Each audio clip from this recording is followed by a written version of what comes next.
subscribe. Tariq Radio. Like and subscribe. Man, what's up, y'all? How's everybody living? All right, let me start getting these recording devices all in order. All right, y'all come on in this room and let's do what we do. We do the late night tap in. We are doing the late night tap in. Everybody pop on in. I know a lot of you are coming in from Halloween parties and all that good stuff. Hope you guys were safe tonight. Hope you guys had a good time out there in them streets, ladies and gentlemen.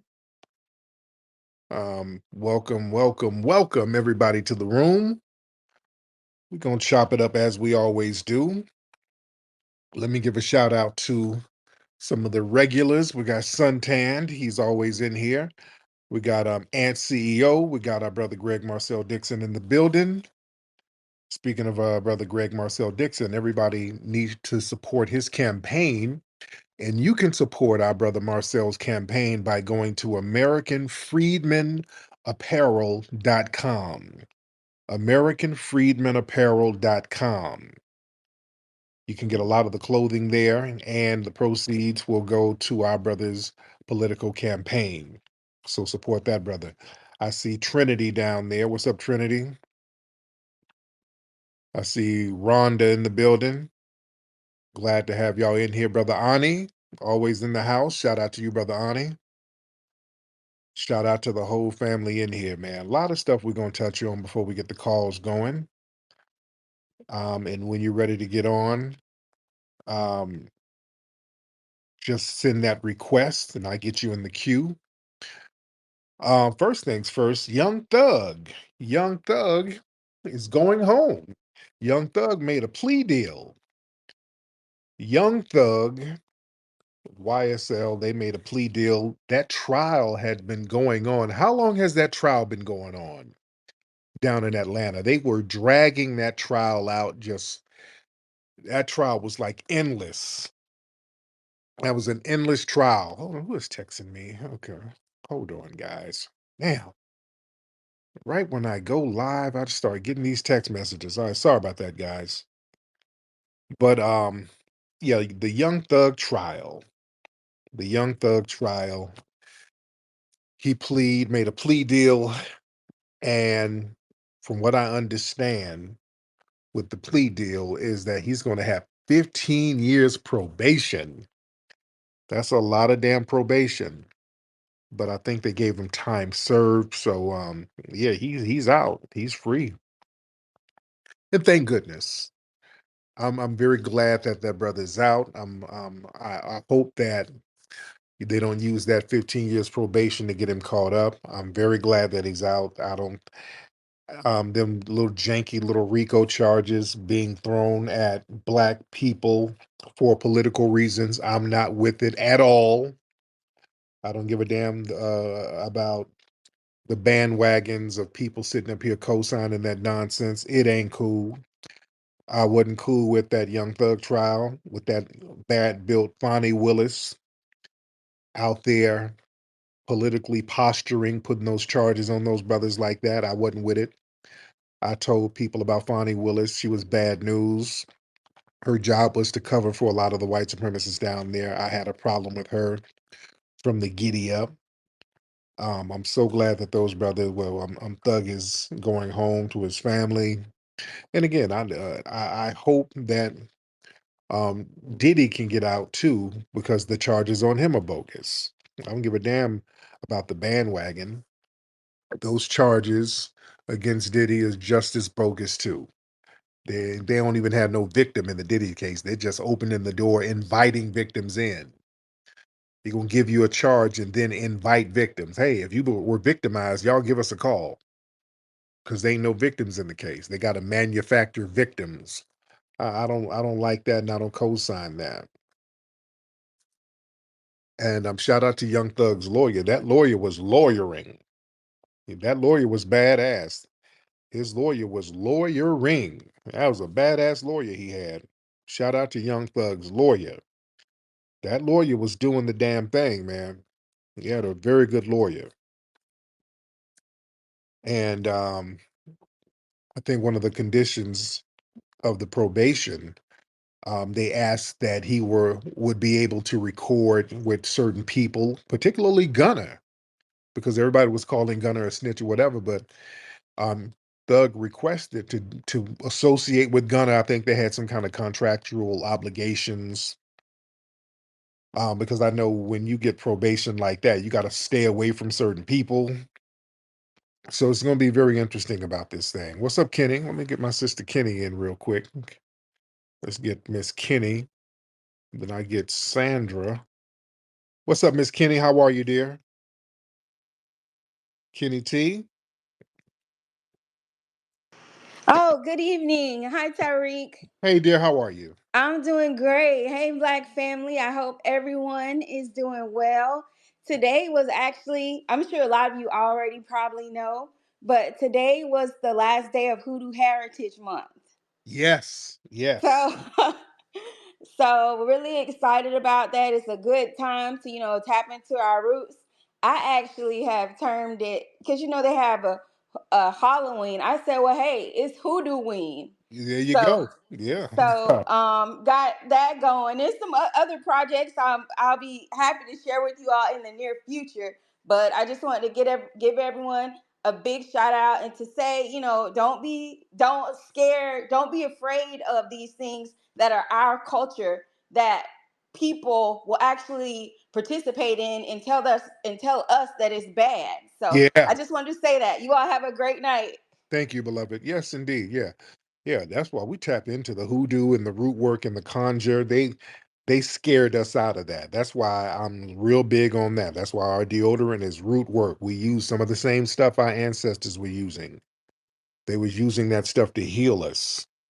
And the dominant society, they got privy to a lot of that stuff and they started to co-opt it and put it into commercialized medicines and demonized our hoodoo root work culture and made it something negative and scared us away from it. No, no, we got to tap back into our stuff. We got to tap back into it. Sandra, what's up, Sandra?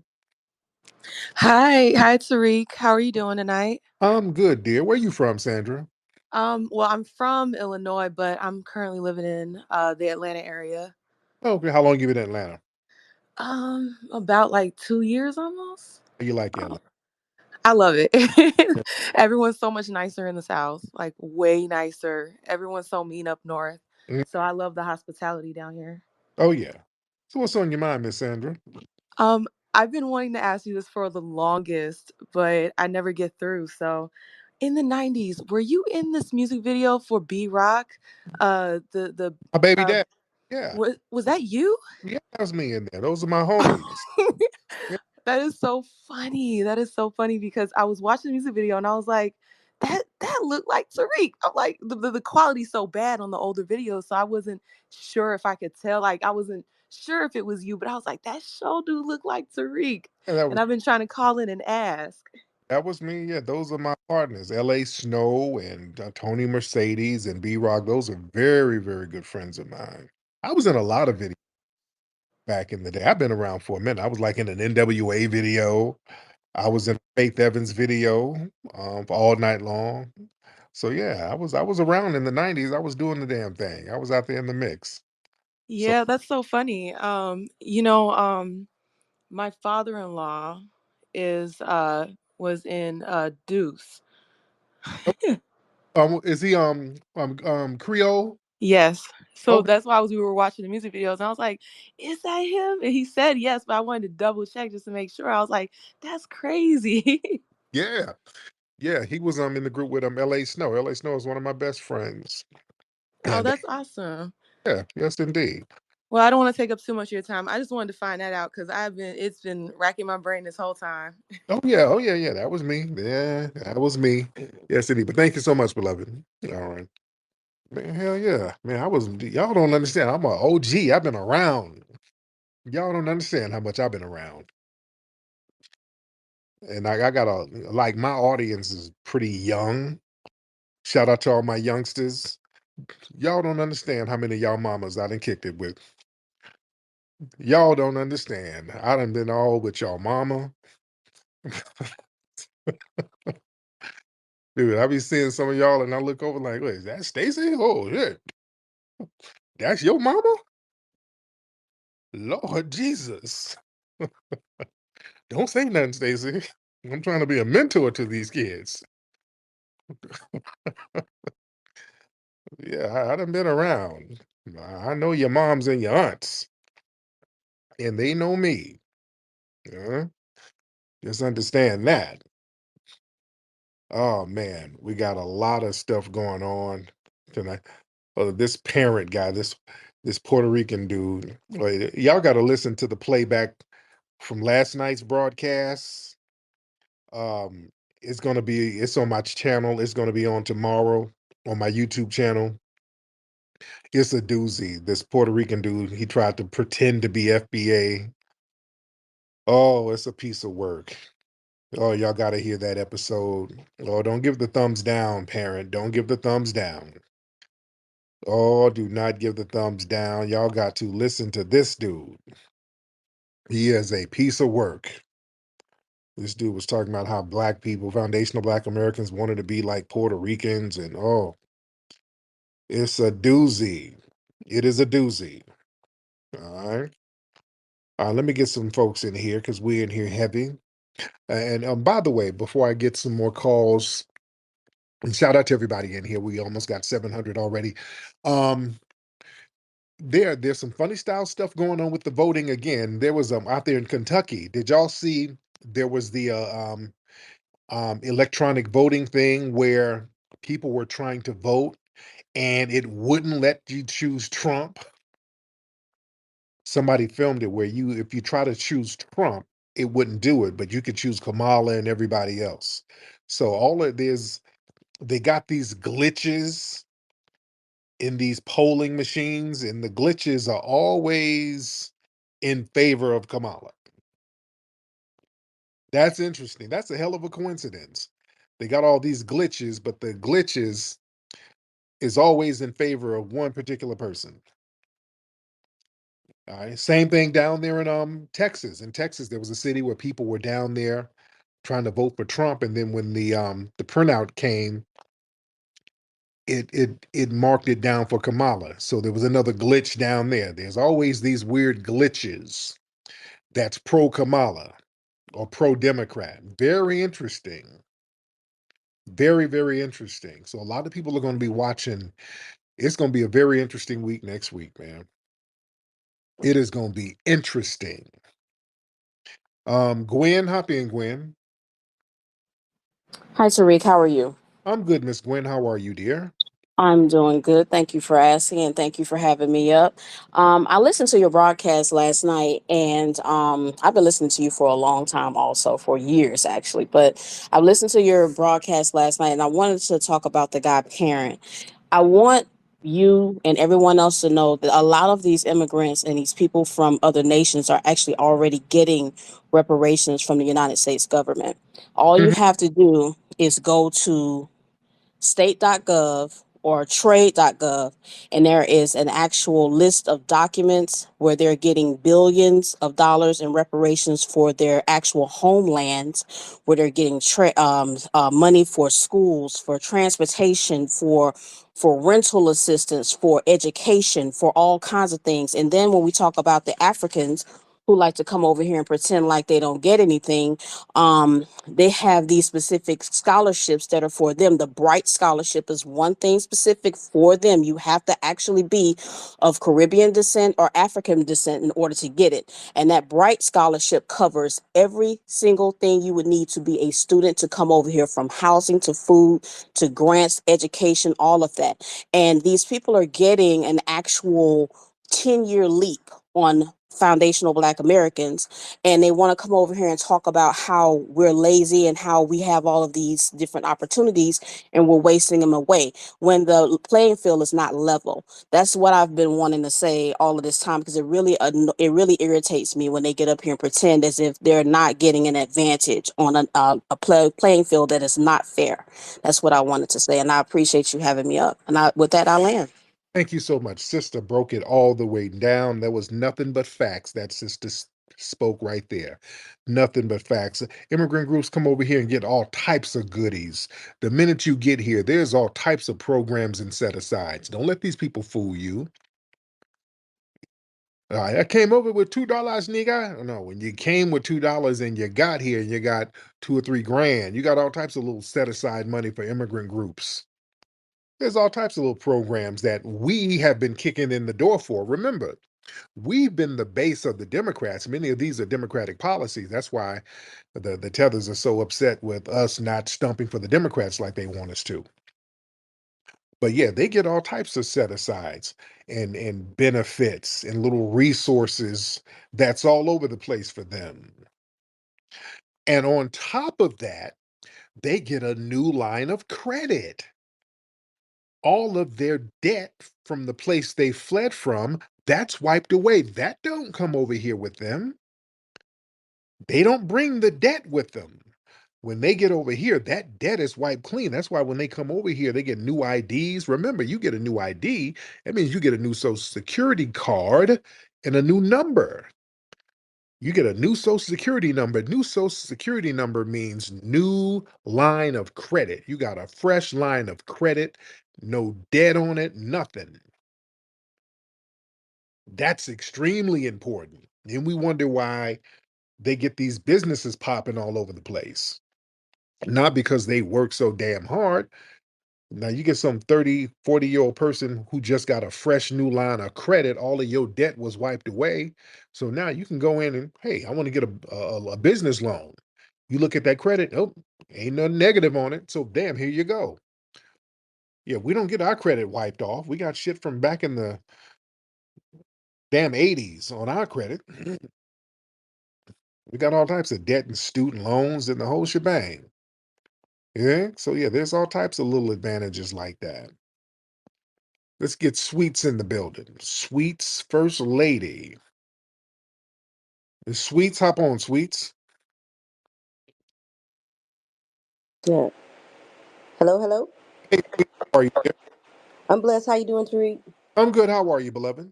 Blessed, blessed. So I just wanted to touch some more on what you were speaking about as far as them getting benefits. I just wanted to tell a quick story. Go ahead. So I was talking to my aunt, and a family member of ours, by marriage, is from Bermuda, and he was having financial problems. He couldn't keep, a job, whatever, whatever. So he was going to leave back out, but he was told to go to one of the social centers so he could possibly get some assistance. So he went to the social place, and he told him what was going on. Like, I need a place to stay. I need money for such and such. And the social worker told him to like physically say, you're from Bermuda, so you can get some assistance and then I can help you out. So then he said, okay, I'm from Bermuda. And then he got thousands of dollars. They helped him find an apartment, got him work, all kinds of stuff. But Mhm. they gave him at least about $3,000, she said, in order for him to find housing. So when you say that when they come over with the $2 and then they just make it work, that's some BS. That's not how it goes. If you're from anywhere else, including somewhere like Bermuda, they will help you out before they help us out. And Absolutely. I land. Absolutely. Thank you so much, beloved. Yeah, that's real facts, man. That's real facts. They see, listen, when another thing that they say, well, why you niggas want to do delineate? When I get pulled over, the white man don't know the difference between Ugandan and an FBA. They don't know the difference. When we get pulled over, we are still the same nigga. You know what? That's not even true. You want to know what? That's not true. Because you know what they do? Let me tell you something. When you get pulled over, y'all let them know, hey, you them accents, you start throwing them accents on to let the police officer know that, hey, I'm not like those FBAs. No, no, no. When you get pulled over, you're like, "Hey, hello, officer. I am sorry. Was I speeding?" Hey, where you from? I am from Uganda. I am not an FBA nigger. I am not them. So almost instinctively the white supremacists might be a little lenient on you because the energy is different. See, they understand. People, listen, listen, listen. I want y'all to understand. People understand that the dominant society, there's vitriol towards foundational Black Americans. It's not the same vitriol towards foreigners. Now, yes, sometimes they get caught up. Sometimes they'll get caught up now. Sometimes they will be collateral damage, but the white supremacists, they don't really have the same vitriol towards them as they do foundational Black Americans. One reason why they understand that many of the immigrant groups, they are more passive and they don't look at you as being that much of a threat. You understand? Because they know you're going to be on your P's and Q's. When you come over here, you got a green card or whatever, they know you ain't going to get two buck. They got you on your P's and Q's. You understand? And they see what your homeland looks like. They're like, you're not about to be no threat to us. You're not a threat to us. But foundational Black Americans were a little bit different. See, they look at us as a threat because we have the potential to take over. Yeah, all of that, these niggas are lazy. No, no, no, no, no, no. If we were lazy, it wouldn't be that much vitriol. We ain't lazy worth a damn. We get stuff done and we get stuff popping more than anybody. Lazy is something that we are not. We just don't chase every little penny. We don't do that. We ain't trying to work 15 little jobs and lay up in an apartment with 20 niggas. We don't do that. You understand? Yeah. Y'all sit up and think if a cat ain't sitting up in an apartment with 30 people working 5 jobs, he's lazy. No, we don't have to do that. We know how to hustle and grind a little bit harder, so we ain't got to do that. But the dominant society, they have more vitriol towards us because number one, we don't take their crap. We will check that ass when they say something slick. We will check them. We're the only people that'll check them. You understand? The other groups, they let these white supremacists say all types of crazy stuff to them. We'll holler back and clap back. So our energy is different. And when we get on our own, we start creating things. We create things left and right. And then people start talking about degeneracy because they like to point out hood stuff. They like to say, oh, look at what you niggas are doing in the hood. Look at the hood. Look at Sexy Red and Glorilla. Look at the hood stuff. Look, foundational Black Americans, we're so damn thorough. Even our degenerate stuff can generate more money than their societies. Hell, at least our degeneracy can make money. Even our degeneracy is emulated. You understand? You got people trying to emulate that stuff. That's something that's culturally emulated. So everything we do as foundational Black Americans is watched and emulated. Hi, I'm Mateo. Do you want to learn about Hidden Heroes? Hidden Heroes from A to Z is a cool book that tells the stories of amazing Black heroes you might not know about. You'll meet inventors, you'll meet explorers, and leaders who change the world. It's fun, inspiring, and you can learn so much. Get your copy now at hiddenhistorymuseum.com. Let's discover our hidden heroes together.